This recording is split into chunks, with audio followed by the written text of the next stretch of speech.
Election 2024 इंतखाबी अमल जो है वो जारी है और आज चौथा रोज़ है कागजात नामजदगी जमा करवाने का, क्योंकि 2 रोज़ की मजीद तोसी दे दी गई थी इलेक्शन कमीशन की जानिब से। तो आज चौथा रोज़ है। आज भी जो उम्मीदवारान हैं वो अपने यहाँ पर कागजात नामजदगी जमा करवा सकेंगे।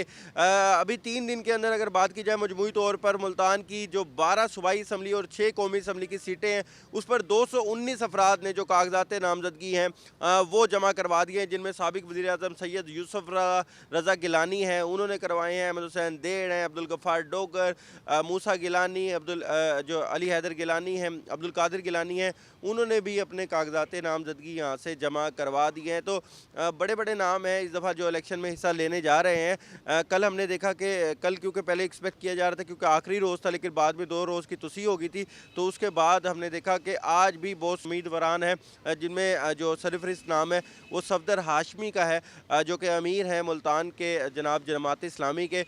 वो अपने जो है NA 149 में अपने जो कागजात नामजदगी हैं वो कुछ देर बाद जमा कराएंगे। तो ये जो सिलसिला है ये 24 दिसंबर तक इसी तरह 4:30 बजे तक जारी रहेगा। 219 लोग मजमूई तौर पर अब तक जो 12 सूबाई और 6 कौमी असम्बली के हल्के हैं उसमें कागजात नामजदगी जमा करा चुके हैं।